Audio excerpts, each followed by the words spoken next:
Personally, I don't care much for The Boys. The comic, I mean.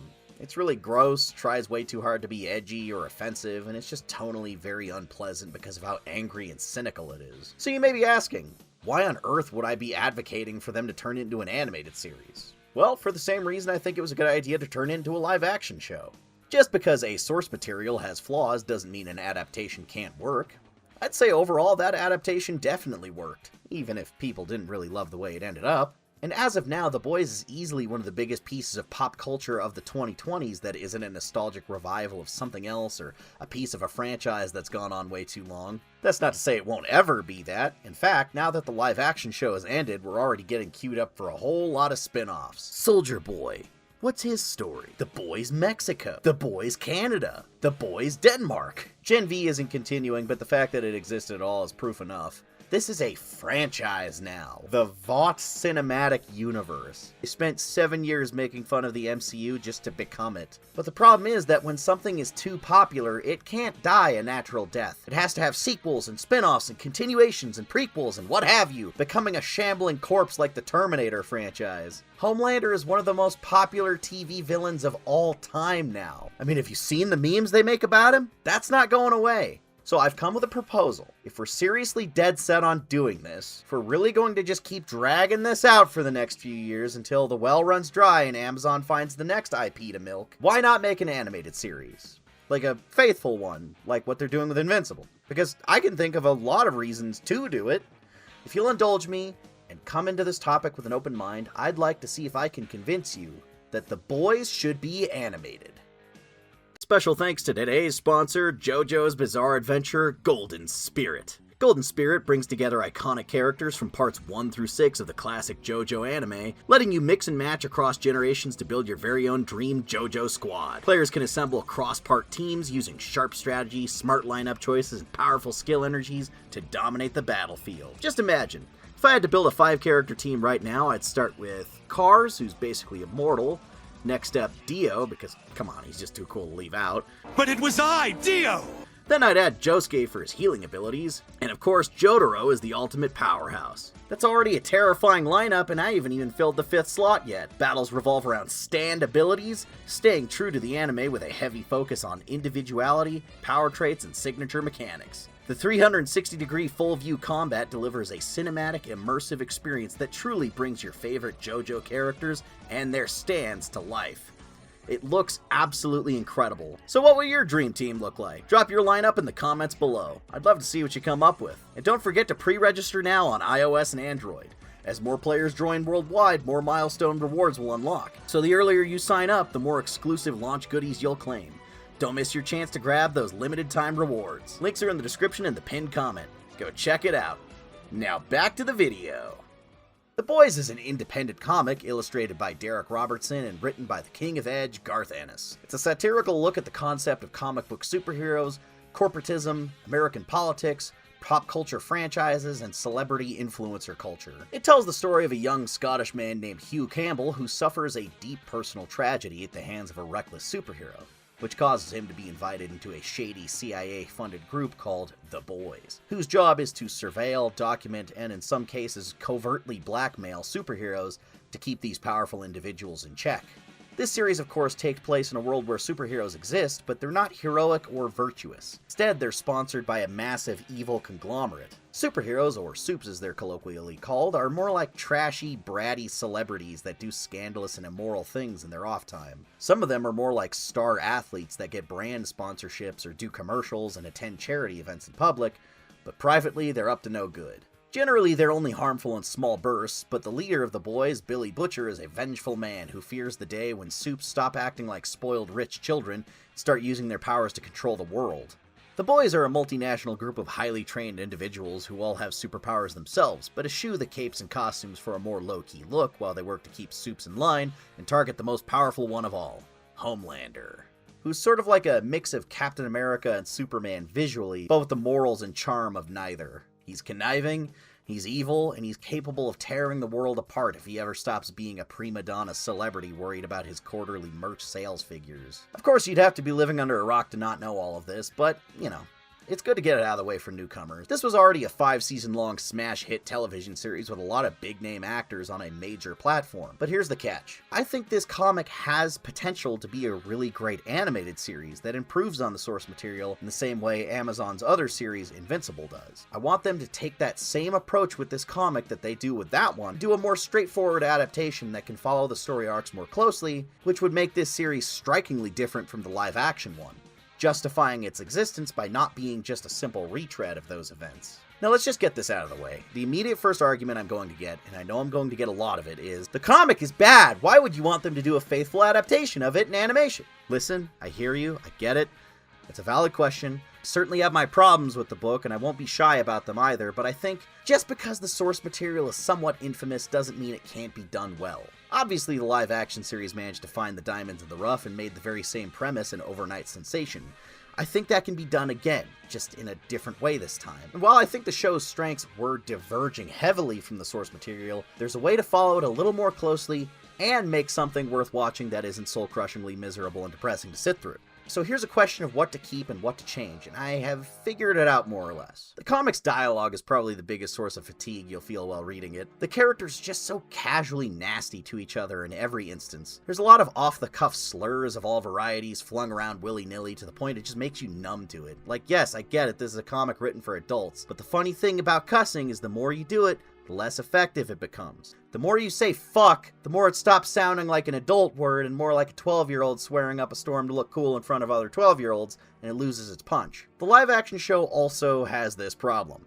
I think if you played it TVMA and cleaned up the language a little bit, only dropping F-bombs once in a while and really dialing back the overuse of ethnic, racial, and sexual and ableist slurs, the material would immediately come off a lot less off-puttingly pessimistic to a new viewer. Then again, the live-action series was pretty colorful with its language too, and people like that, so who knows. Something to be said about the story in this comic is that the tone can come across very pessimistic in general. And that's by design. The idea of the series is to poke a hole in our image of celebrity culture by showing that powerful people are very corrupt behind closed doors and put up a front to appear good for the cameras. It's Garth Ennis' way of taking down Hollywood, politicians, and what he thinks are morally simplistic storytelling in popular media, where the good guys always win and the bad guys always lose and the world's always staying the same. In a world where MCU movies, backed by the Disney Corporation and full of the biggest celebrities out there, are telling stories about preserving the status quo with the help of the heroic US military, the bite of this satire really hits home. The Boys live-action adaptation came at a perfect time to remind us to be wary of corporations, their products, and the mythological status of celebrities. They're people too. Sometimes they're terrible people. And all that works perfectly.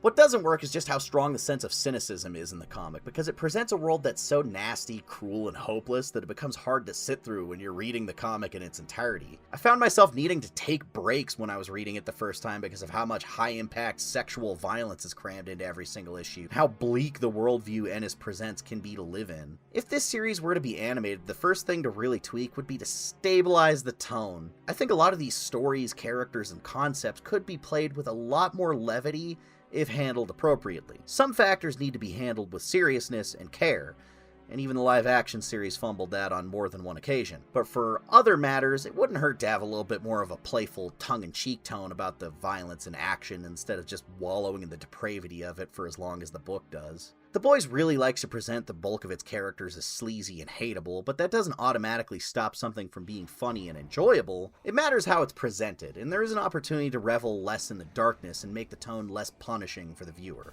Which is not to say there isn't humor in the book to begin with, there's quite a lot actually. The idea of superheroes being into party drugs and having extreme kinks is inherently absurd and humorous. The live-action series leaned into that without completely alienating anyone. In fact, I'd say the comic and the show are equally raunchy. A lot of people who haven't read the comic have latched onto this idea that the live-action series is superior in every way, and look down on the comic's gross-out humor and sex comedy as if it's completely heinous, but somehow the show's version of that same humor is not? I think it's kind of hypocritical, actually, when they're both pretty stupid and in your face. An Iron Man-like superhero becoming possessed by the overwhelming urge to force himself on inanimate objects and then burning his crotch on a cup of hot coffee is just as sophomoric and dumb as Homelander jacking it on a rooftop and bathing in human breast milk, or a self-replicating soup cloning himself to have an orgy with himself, and all the weird prehensile tentacled genitals. I can't show any of this, Jesus! I'm not really into that kind of comedy, so I find both to be a little grating at times, but it's strange to act as if the live-action show doesn't have the exact same kind of dick and fart humor as the source material. I think the only difference, again, is the presentation, where it comes across like a laugh-out-loud absurdist moment, instead of this weirdly self-righteous tone the book has, where it's like, "Look at these degenerate freaks, Huey.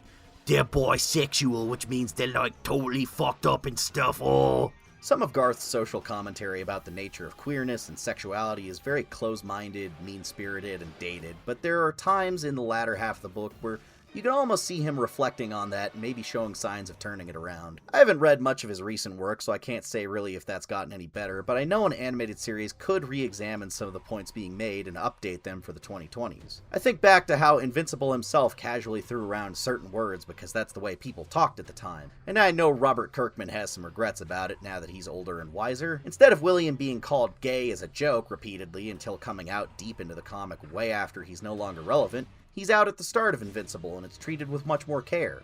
And then Mark Grayson doesn't talk like a child on an Xbox headset. Or Ultimate Peter Parker, I guess. The nice thing about the live-action show diverging so much is that a more faithful adaptation now has a ton of ground to cover that would keep it from feeling like a repetitive rehash. There are a ton of characters, stories, and concepts that the series glossed over or cut entirely. For one, I was always fascinated by the addition to the lore of the comic of a character like Tech Knight. He's a supe with no powers, but he built a high-tech suit of armor like Iron Man.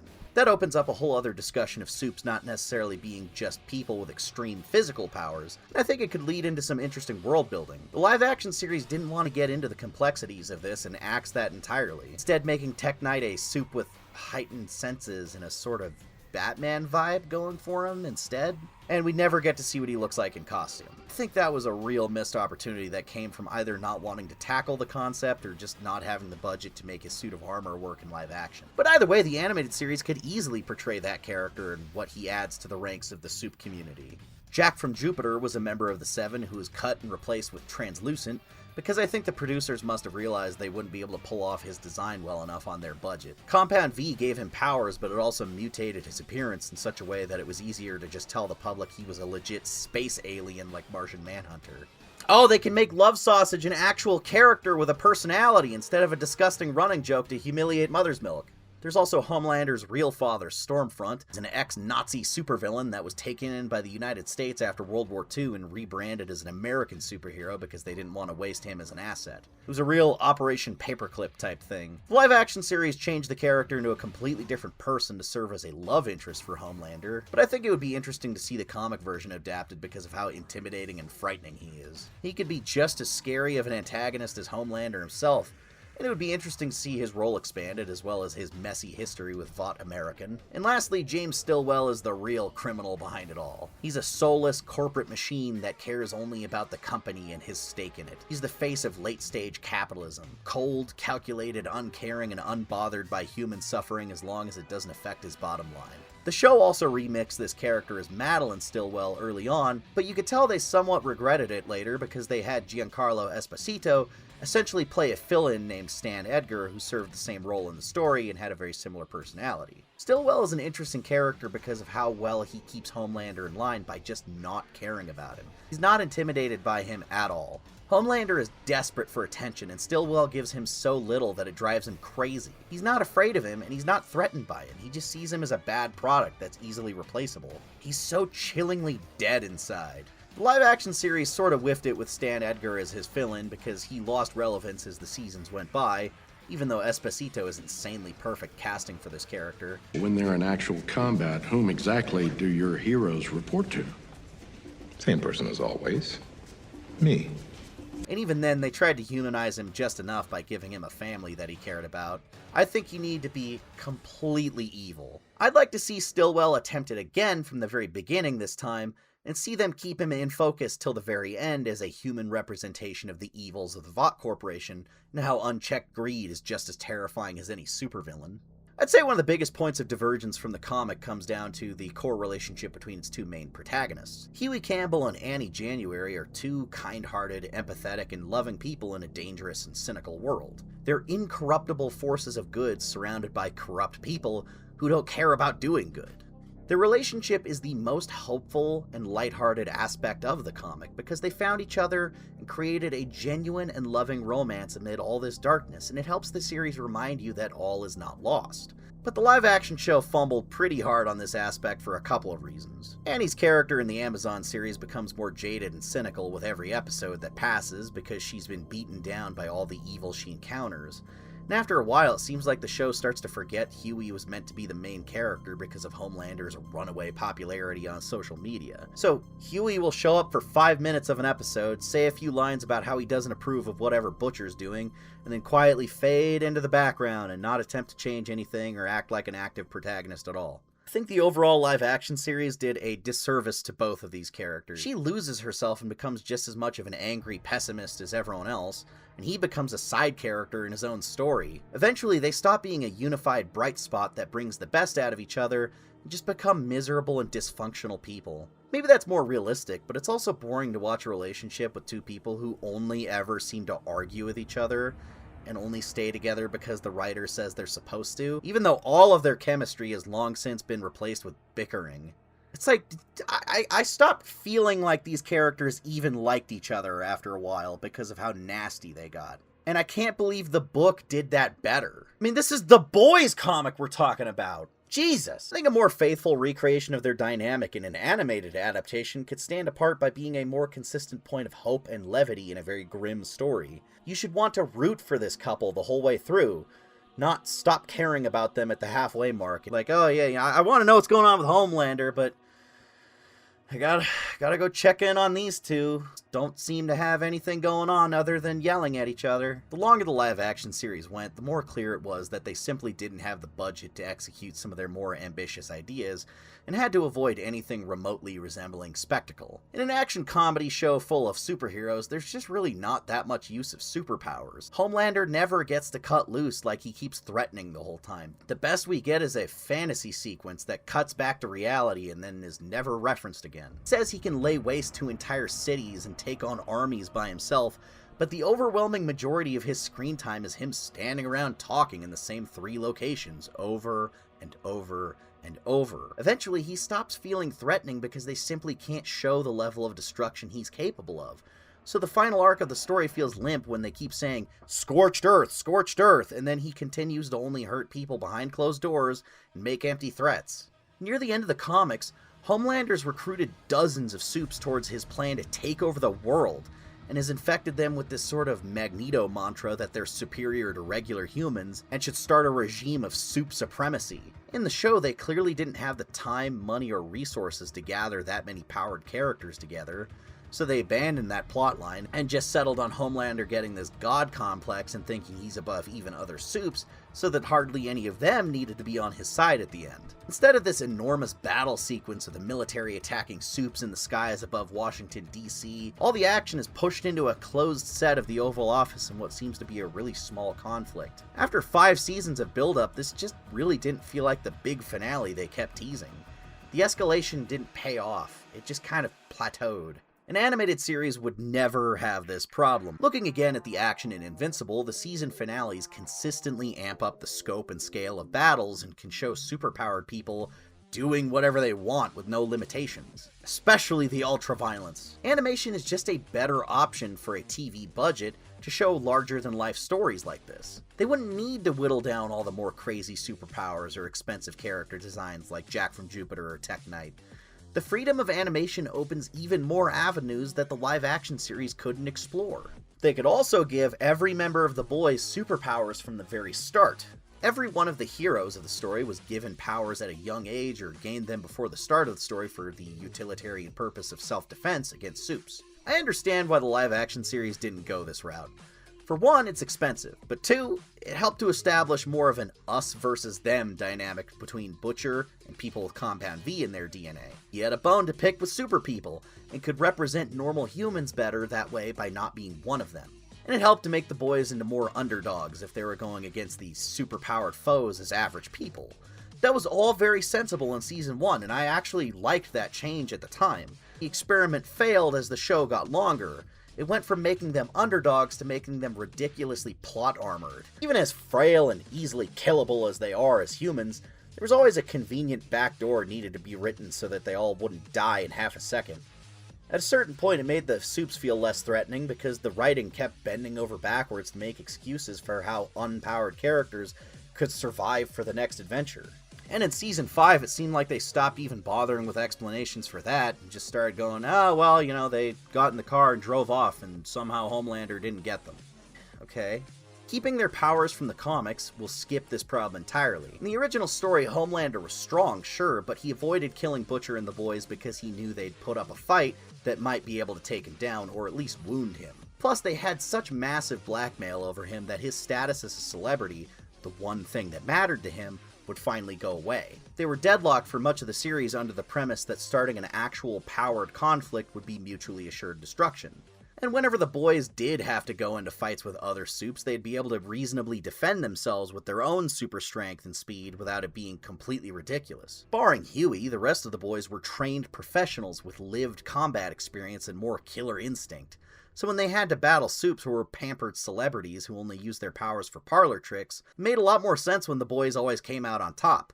It was just more exciting as a story direction. I think the writers of the live-action series started to realize how bad they screwed up because they walked it back over time and gave Butcher 2 different power sets with Temp V, including his crazy carnage tendrils, just so the fight scenes wouldn't be so implausibly convenient and boring to look at. Maybe we don't have to hold back so much next time. Animation offers just enough separation from reality that we can have a wider suspension of disbelief for other things, like the Seven's original base of operations. Instead of a generic corporate headquarters, it's a floating fortress in the sky, like a helicarrier or the Justice League Watchtower. The live-action series couldn't use this because the credibility of the story would be stretched too far, but no one's going to complain that it's unrealistic in a cartoon. I think there's also a lot of opportunities to go back to the comics' roots of cleverly mocking superhero comic tropes. The way they satirized superhero event comics from Marvel and DC was clever and hilarious. You know how you're always reading a comic and then the story gets totally sidetracked by the big event that year, where everyone goes to space or fights a monster from another dimension? In The Boys, the Vought Corporation created events like this as a PR explanation for all of the Supes going on vacation every year to a massive island resort where they had an enormous debaucherous party referred to as Herogasm. If someone parties too hard and ends up dead, Vought puts out a statement saying that person heroically sacrificed themselves to save the world from some imaginary villain. The comics that the Vought Corporation put out about the event are propaganda hiding the truth that superheroes are off on a giant bender the entire time they're gone. I think this is a genuinely funny concept, and it's even relevant today considering Marvel's Avengers films are exactly like the stories they're satirizing, and fit this exact trope perfectly. The live-action show tried to do a light adaptation of Herogasm in Season 3, but it was massively overhyped and ended up taking place entirely in a living room indoors. The huge scope of the party in the comic is what makes it so funny as a parody of giant crossover events.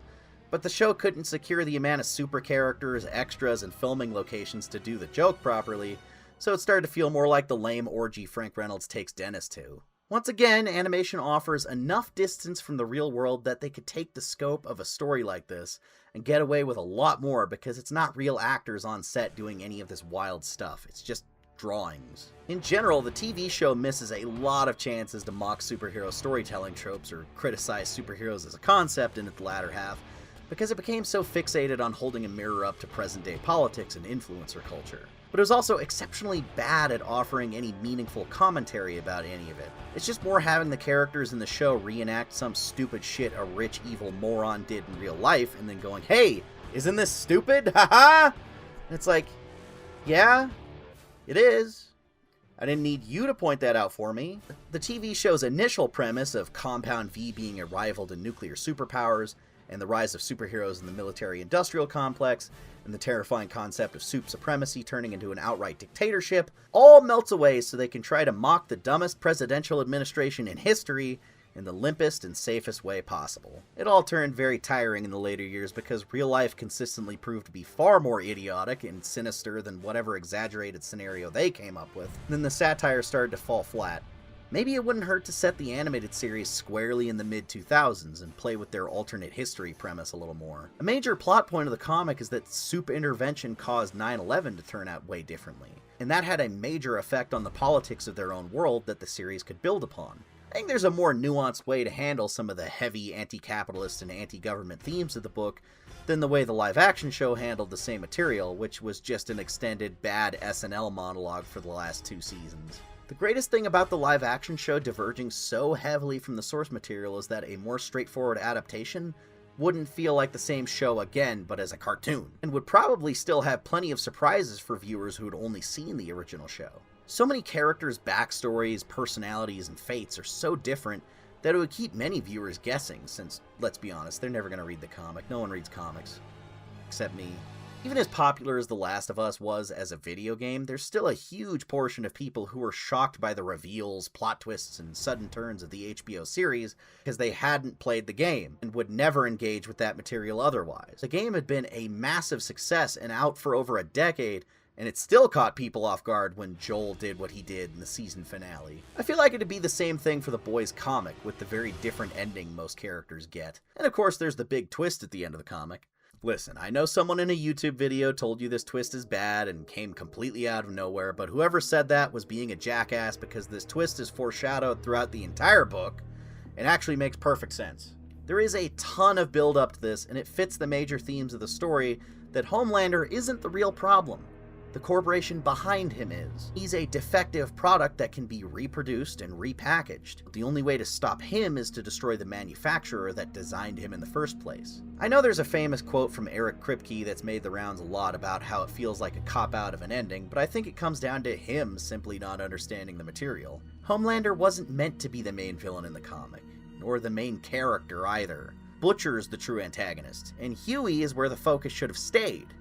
Billy Butcher is manipulative, evil, and has an endless capacity for violence inside of him that can never be satiated. His war against the Supes was really just a justification for his love of violence, so he can have an outlet for his rage. By his own admission, he uses the tragedy of his wife's death as an excuse to hurt people because he just really enjoys it deep down. Karl Urban's Butcher is always given grace for all of his failings and betrayals. Everyone always forgives him because he means well whenever he screws everyone over, and they keep trying to humanize him, which sucks a huge amount of impact out of the ending. Butcher's final act of using the Supe virus was meant to be the culmination of years of obsession and violence, ending in him realizing that avenging his wife didn't bring him peace, and he was still angry. The live-action series once again tried to make it seem as if he set up the virus as a cry for help from a damaged heart. He did it because he lost 2 of the people he cared about most and wanted to lash out at the world. It wasn't portrayed as a premeditated long-term evil plan coming from a place of darkness.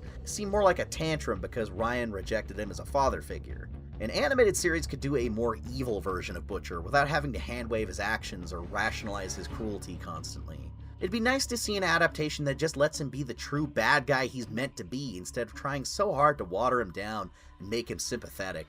Pacing-wise, it'd be really easy to turn this material into an episodic series because it's already written that way for the trade format.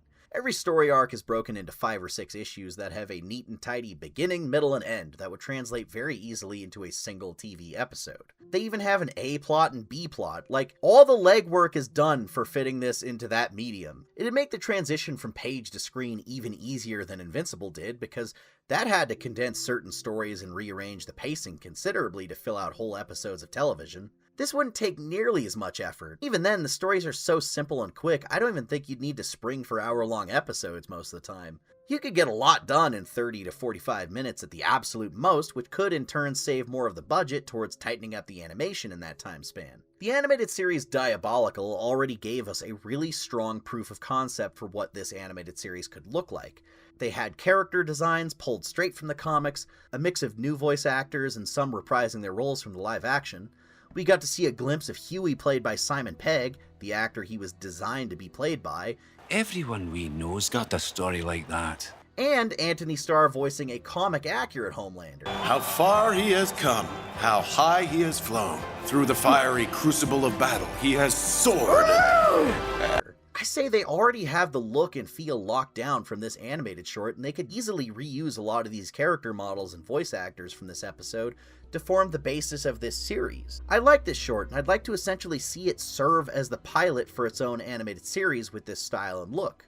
Since the series finale of The Boys, I've seen a ton of people online who felt dissatisfied with the final season, going back and reading the comic to reevaluate it. It's actually nice seeing more varied opinions than the universal, Comic bad, live action good. And that's been so prevalent during the show's rise in popularity. It's been frustrating hearing such brain-dead, bad faith criticisms and bashing of out-of-context panels from people who haven't even read it, but they heard someone else say it was bad and that fits their anti-comic book agenda.